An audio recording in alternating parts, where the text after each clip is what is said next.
કૃષ્ણમ બાવાના શુભ યજ્ઞોપવિત શાસ્ત્રોક્ત અને વૈદિક પદ્ધતિથી સંપન્ન થયા હતા। વૈષ્ણવ સંપ્રદાયના વલ્લભકુળ પરિવારના વૈષ્ણવાચાર્ય હરિરાયજી મહોદયના પુત્ર કૃષ્ણમ બાવાના શુભ યજ્ઞોપવિત સંસ્કારનું આયોજન કરવામાં આવ્યું હતું।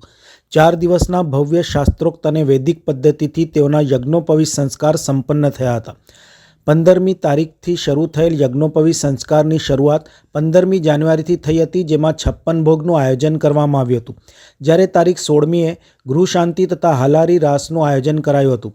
તારીખ 17મીના રોજ ગણેશ સ્થાપના, વૃદ્ધિ કી સભા તથા વરઘોડાનું આયોજન કરવામાં આવ્યું હતું, જે વાઘોડિયા રોડ ખાતે આવેલી ગોવર્ધનનાથજીની હવેલીથી શરૂ થઈ જય અંબે રેવા પાર્ક ગરબા ગ્રાઉન્ડ ખાતે પહોંચી હતી। જ્યારે આજરોજ ચોલ સંસ્કાર તથા ઉપનયન સંસ્કાર કરી કૃષ્ણમ બાવાના શાસ્ત્રોક્ત અને વૈદિક પદ્ધતિથી યજ્ઞોપવિત સંસ્કાર જય અંબે રેવા પાર્ક ગરબા ગ્રાઉન્ડ ખાતે ભવ્ય રીતે સંપન્ન થયા હતા। વડોદરાના વાઘોડિયા રોડ સ્થિત આવેલ શ્રી ગોવર્ધનનાથજીની હવેલી ખાતે વલ્લભકુળ પરિવારના વૈષ્ણવાચાર્યના પુત્ર શ્રી કૃષ્ણમ બાવાના શુભ યજ્ઞોપવિત સંસ્કારના અવસરે શ્રી વલ્લભકુળ પરિવારના તમામ વૈષ્ણવાચાર્યોની ઉપસ્થિતિમાં વડોદરાના વાઘોડિયા રોડ ખાતે આવેલ ગોવર્ધનનાથજીની હવેલીથી શ્રી હરિરાયજી મહારાજના પુત્ર શ્રી કૃષ્ણમ બાવાના શુભ યજ્ઞોપવિત સંસ્કારના અવસરે આજરોજ ગણેશ સ્થાપના, વૃદ્ધિ કી સભા તેમજ વરઘોડાનું આયોજન કરવામાં આવ્યું હતું, જેમાં મોટી સંખ્યામાં વૈષ્ણવ સંપ્રદાયના શ્રી વલ્લભકુળ પરિવારના વૈષ્ણવાચાર્યો વિશેષ ઉપસ્થિત રહ્યા હતા,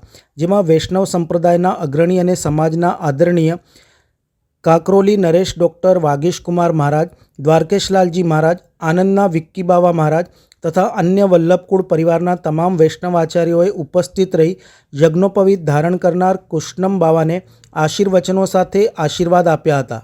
ભગવત કૃપાથી આજે 18/1/2025ના રોજ ચિરંજીવ શ્રી કૃષ્ણમ બાવાનો શુભ યજ્ઞોપવિત પ્રસ્તાવ થવા જઈ રહ્યો છે। તેમને ઉપનયન ગાયત્રી દીક્ષા આપવા જઈ રહી છે। બધા જ વૈષ્ણવો ખૂબ સહકાર આપ્યો, અમારી સાથે જોડાયા, એવં મીડિયાનો પણ ખૂબ પ્રેમ મળ્યો છે। આ બદલ સૌનો ખૂબ ખૂબ આભાર છે અને આપ સૌને ખૂબ ખૂબ આશીર્વાદ છે। બધા જ આવો, હજી કાર્યક્રમ ચાલુ છે। જો આપને અનુકૂળતા હોય તો આજે 3 વાગ્યા સુધી બપોરે આ સુંદર આયોજન ચાલુ છે। આપ બધા જોડાશોજી, શુભમ।